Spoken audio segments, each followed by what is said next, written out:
Green Cheek Conures are my favourite species of parrots. They are incredible little birds, and we are very lucky to share our lives with 4 rescue rehomed green cheeks. This is Pickles and Scampy, and then we have the rest of the flock, including my other 2 green cheeks, who are just hanging out in the other room right now. But today I'm going to tell you all about what it's like to look after Green Cheek Conures. But if you have any questions after this video, because I'm trying to pack in as much information as possible, please do leave them down below in the comments because I'd love to chat to you. But let's talk all things today about Green Cheek Conures. The typical lifespan for a Green Cheek Conure is 20 to 30 years. There can be some fluctuations there, but it is a long-term commitment.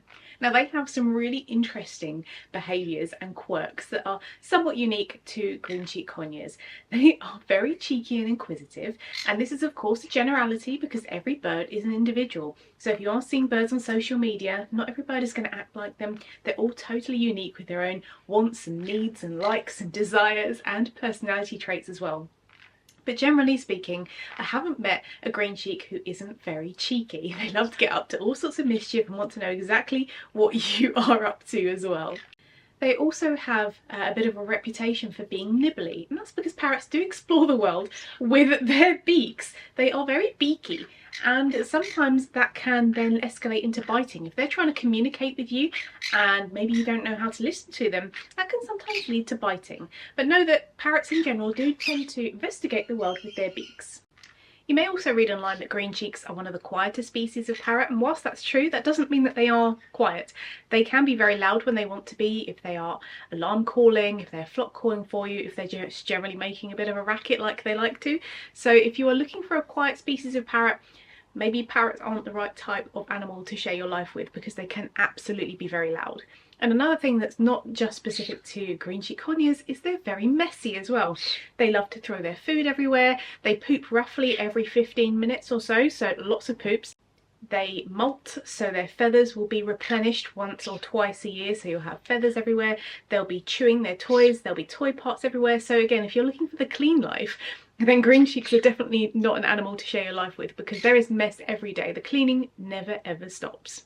If you are going to be sharing your life with a Green Cheek Conure, then expect to have no expendable cash because they are a very expensive type of animal to live with.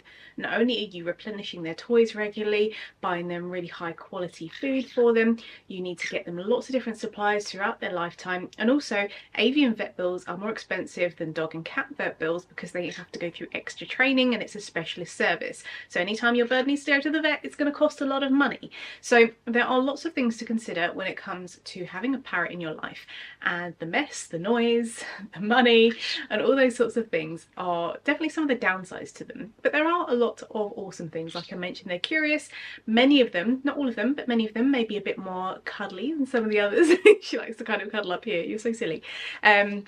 They're very inquisitive and they're just a real delight. I just really love them. So they can be incredible animals, and there are an awful lot of them in rescue and rehome centres. So if you're watching this and you haven't got a green cheek yet and you're thinking about it, please do check out your rescue centres wherever you are in the world, or you can reach out to me and I'll see if I can help you because there are just so many waiting for their forever homes. When you bring a green cheek into your life, it's awesome and you get so excited because they are so incredible. However, they don't know who you are yet. They don't know how awesome you are yet, and they may be a little bit scared because they are a small little prey species coming into a brand new environment with new humans, new experiences, a new cage, different sights and sounds and all those sorts of things. So it can take a little bit of time to build up a friendship with them. So don't be disheartened if it takes a little while. And if you do need help bonding with your bird, you can reach out to David and I at Best Behaved Birds, where we offer unique and personalised parrot training consultations so we can set you and your bird up for success. Now we're going to talk about one of the topics I'm really passionate about, which is what should you feed your Green Cheek Conure? We here at BirdNerd HQ promote a raw whole food diet. That means they're eating real natural foods and that keeps them nice and healthy. I do have a video on what my conure eats in a day if you'd like to watch that. There'll be loads of different video links and resources down in the description for you to watch after this video. But it kind of shows you the sorts of things that we feed our birds here. So in the morning we'll start with a big varied chop mix, and that will have a variety of different vegetables in there of different colours, especially dark leafy greens and red and orange vegetables, which are packed full of nutrition. Then we'll also pair that with soaked and sprouted seeds, grains and legumes, which are low fat but also high in protein, which is essential for feather health as well. We'll also feed our birds different things like fresh herbs and fresh flowers from time to time as well. And we'll have avian tea blends. We even here at Best Behaved Birds have our own range of parrot foods, because in the evening we feed what we call a dry mix, which is a variety of different dried foods to keep our parrots healthy. And just like that, I have one of our mixes here. This is our conure and small parrot mix. This can be paired with anything in our range. We have a variety of different blends. We have cockatiel blends, we have seed mixes, we have vegetable garden mixes with vegetables and flowers in. We have freeze-dried vegetables. We have all different kinds of things that can suit your bird. We also stock things like avian teas, whole food supplements as well. So do check out our store. Again, links will be down below. If you need some inspiration for your chop mix as well, things to pair together, we also have a variety of chop recipes on our website. Again, so many links down in the description because I want to keep this video concise, but I could just talk about green cheeks for hours and hours on end, couldn't I, Pickles? Now, whilst there are loads of safe foods for parrots, there are also some that are incredibly toxic. For example, avocado is incredibly toxic for parrots. Please never ever feed avocado to any parrot. It is extremely toxic, extremely quickly. It is very, very dangerous. I can't stress that enough. But there are lots of things that you can feed your bird. And again, down below we'll have the safe and toxic list that we refer to a lot. So if you're ever unsure, maybe is mint safe for parrots, you can type it in the little search engine and it will tell you, yes, it is safe for parrots and they can enjoy some tasty mint. So where should your Green Cheek Conure have their bedroom, or cage as we most commonly call them? This should be a flight cage. We don't want to be looking for the smallest possible. We want to be looking for the biggest possible cage, and usually flight cages are some of the best to look for your bird. Obviously an aviary would be incredible for them, and so would a dedicated bird room. But for those of us who aren't able to do that, having a flight cage is really important for your Green Cheek Conure. So there's plenty of space for them to explore and be enriched as well, and lots of things to do in their space. The bar spacing is also important to consider. It should be no more than about 5/8 of an inch, which is roughly 1.5, 1.6 centimetres. Any more and they run the risk of getting their head stuck in the bars, which is obviously a safety concern. But it can be smaller than that if you happen to find a nice big cage for your bird to enjoy. And what do you put in this cage, I hear you ask? Well, we want to start with some stainless steel bowls, which are easy to keep clean and good for your bird for their food and their water. We also want to be looking for lots of easily shreddable toys. This will be things made out of palm leaf, balsa wood, yucca, solar wood, cardboard and paper, mahogany pods. Lots of soft woods, because many parrot toys are really hard woods, and whilst some conures will enjoy those, most of the time they need to kind of build up to that skill level, and many conures will enjoy much more softer woods that are easy to shred. Also, parrots spend most of the time on their feet, so we want to make sure that we are providing some really comfy perches for them to sit on. Many cages will come with a really smooth dowel. You can keep that in there as one perch that they don't really use too often, but we want to be looking for other perches which are going to keep their feet nice and healthy. That'll be perches with the bark on. You can get some really cool cork perches, which are my guys' favourites. Other natural perches with different thicknesses and diameters and textures, so they can exercise their feet, because when you use the dowel perches that come with many cages, their feet are stuck in the same position all day long. It's really smooth and they end up getting sores on the bottom of their feet, whereas when they have lots of ways to exercise their feet, it keeps them a lot healthier. Conures also really enjoy platform shelves or platform perches. These are great places for them to hang out. They're great places for them to enjoy little foraging experiences too, and just break up the different amount of perches that you have in the cage. So if you can find a platform to pop in your bird's cage, I think they'll really love it. Here's a controversial one that you may not be expecting me to say in the cage setup, and that is, if you see these kind of cozy huts, these snuggle huts, whatever they may be called, hammocks, anything that's made out of fabric, please don't buy one of those for your bird, because they are dangerous for them for a variety of reasons. Although they look cute and cozy and cuddly, and we think of our conures as being cozy and cuddly, and we think they'll love that, they may enjoy it for a while, but it ends up being like a dark enclosed nest-like space. And if you provide a nest to your bird, they are going to go into what we call breeding mode, or showing hormonal behaviour, and we don't want that in our homes. We want our birds to be in a kind of nice, chill as possible, relaxed state of mind. We do not want to encourage any kind of breeding with our parrots. The other risk when it comes to these cozy huts is they're made out of fabrics, and if your bird is chewing all these fabrics, that's going to go into their crop and they're not going to be able to digest it. So all of this fabric is going to get built up in their crop and create quite a problem. There is no need for your parrot to have one of these cozy huts in the wild, and I've been very lucky to go to the wild to see parrots sleeping on night tours. They are just sat on a branch. They do not need any of these fuzzy things that are more marketed towards humans than they are for the actual use for a parrot. When you have your green cheek home with you, you're going to want to do lots of enrichment for them. Enrichment is a way of mentally and or physically stimulating them. So that can be like the shredding toys that we've already mentioned. But another thing that's really important is foraging. In the wild, green cheek conures, as well as all other parrot species, would spend around 50 to 70% of their day foraging. And foraging means they're looking for food. So we can try and replicate that in our homes by providing a variety of different foraging experiences. We can make foraging trays with crinkle paper and toy parts and dried flowers and things for them to enjoy. We can also make mini foragers, like little foot toys, like little paper straws that they can extract some yummy seeds from. They can also play with lots of other little foraging experiences and puzzle feeders as well. Now your bird may not know how to use them immediately, so I do have a video on how to teach your bird to forage, so you can build up those skills slowly and then they can have a great time looking for all those tasty snacks. Training your parrot is one of the most rewarding things that you can do with them as well. And I highly recommend engaging in a variety of different training exercises with your parrot. If you didn't know already, I'm actually a certified professional bird trainer, and it's another topic that I'm really passionate about. Now, there are a lot of key skills that you need to teach your parrot when they come to you.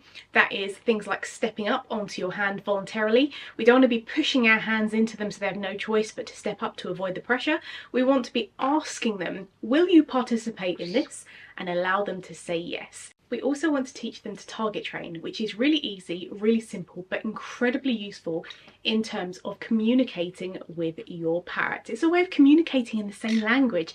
They know they need to touch the stick really gently with their beak, and you know exactly that's what you're after from them, and then they can have a tasty training reward afterwards as well. There's lots of stretchy wingies going on here, isn't there? My goodness. We promote positive reinforcement training here, which is where we give our birds treats for doing the right thing. We don't use force to work with our birds, we allow them to say no as well. And that leads into the next point that I wanted to make, which is starting to understand conure body language and sounds and what they actually mean. Now, we are not born speaking conure, and these guys don't know how to speak human. We have to find a way of understanding what they're trying to communicate with us. I mentioned already that biting is actually a form of communication where they've been pushed so far that they don't know how else to express themselves. Sometimes they'll do it out of fear or stress as well because they've reached the last resort. But there will often be many behaviours that lead up to a bite, like with any animal. They don't just go in and bite because it takes a lot of energy to do so. They may change their feather position on their body. Their eyes may pin. They may even back away or lean away from you to kind of be like, I don't like this. And if we don't know how to read their body language, we might miss all these subtle cues. So it's time to start understanding what conure body language and their sounds as well actually mean. Now, my partner David, the parrot teacher, has a variety of really awesome videos about what these conure sounds and behaviours actually mean, because you may see videos online of well-intended people who maybe misinterpret some of these behaviours and sounds. So we have got these videos on David's channel that you can check out to start to understand what your bird is trying to communicate with you. If you haven't got your bird yet, or you're thinking about how to meet their social needs, we are very pro multi-bird household. We have a large flock here, and that's because we can do our very best and love our birds and give them all different kinds of things, but ultimately we're not conures, and in the wild they would live in very large flocks. So if you do have the opportunity to rescue a second or more into the flock, then there's a good chance that you will be meeting more of your bird's social needs. Now, birds don't love each other immediately just because they're the same species. It took Pickles and Scampi here 8 months to love each other, but we did get there in the end. So you do have to do a lot of formal bonding work, but it is very rewarding when we actually give our birds a companion of their own, because when they're on their own, sometimes they can be a little bit stressed, especially if we need to go to work, school, university, or whatever else it may be that we need to do during our day. These are social creatures who thrive on having companions around them to give them safety and also lots of scritches. Now, because these guys are prey species, they're very good at hiding signs of illness. They will hide it right up until the point where they can't hide it anymore because it's quite serious. Make sure that you find your bird an avian vet before you need them, and if you do need any help finding an avian vet in your area, please do send me an email because I'd love to help you, because it is essential that your bird sees an avian vet if they're not feeling their best. Providing your bird with a healthy diet and a very clean environment are both essential for keeping them nice and healthy as well. But you do need to start to get clued up on the different signs of a sick bird so that you can recognise that at the very early stages so that you can get them the help that they need. Some of these signs, and it's not limited to this, but some of these signs can be things like weight loss. It can be gunk coming from any of the holes in their body. It can be inactivity. It can be their tail bobbing when they're breathing. It can be a sound from when they're breathing. There are lots and lots of signs of a sick bird, so please do make sure you've got clued up on that before anything does happen to your bird so that you're well prepared to help them. Exercise is also essential for keeping our parrots healthy. We don't want perch potatoes, we want nice active birds, and that's why I'm strongly against clipping birds' wings. It is detrimental to their mental and physical well-being. So if you are on the fence about clipping, I highly recommend not doing it. I will eventually do a video on clipping, but it's a controversial topic. But ultimately, if you don't want an animal that flies, don't get an animal that flies. You can also provide your bird lots of bathing opportunities, which is good for their skin health, feather health, their respiratory system, and it's just good fun as well. There are a variety of ways that you can do that, whether that's bathing under your kitchen tap in the sink, whether that is being sprayed and misted, whether that's going in the shower with you. There's loads of different ways that you can bathe your bird. It's about finding the way that they enjoy the most, rather than forcing them, because again, forcing is going to create a very stressed bird. So our guys here, Pickles likes to bathe in her own water dish and make a big mess, whereas Scampy likes to bathe in this really cute play sink that we have in the kitchen.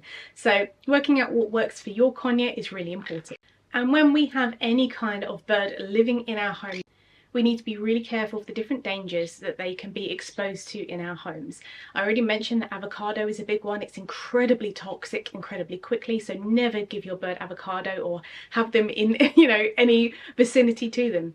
The other thing that's incredibly toxic incredibly quickly to birds is non-stick. That's things like Teflon pans, like air fryers, toasty makers, waffle makers, donut makers.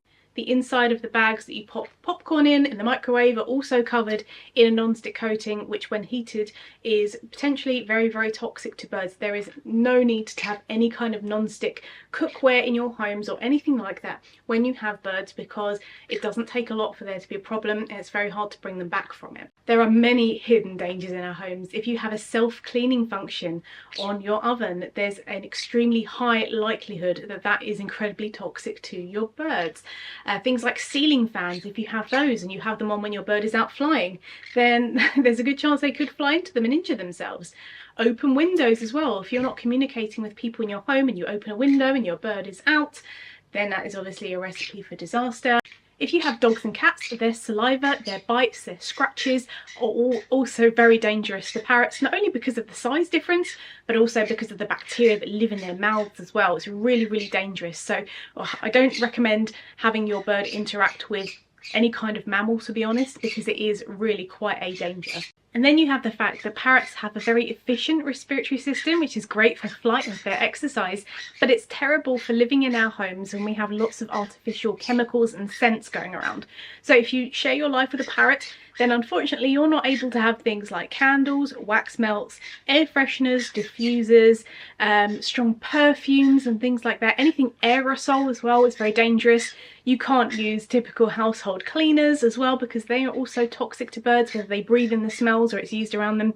It really is a lifestyle change when you share your life with a conure. So bear that in mind, that if you already have your bird and you're thinking about bringing them in, please make sure you check everything in your home. Again, there are loads of different resources for what is safe and what is toxic to birds, and we want to keep our birds happy and healthy for as long as possible, and that sometimes means that we can't have some of the things that we used to have in our homes before life with birds. If you have any other questions about green cheeks, please do drop me a comment, as I'd love to speak to you, and I'd love to know about your green cheek conure as well, so please do tell me all about them down in the comments of this video. Don't forget to check out the description for loads of resources to help you and your bird to thrive. But from me and Pickles and Scampy, who have taken themselves off over there to get up to all kinds of mischief, thanks for watching, take care, and I'll see you in the next one.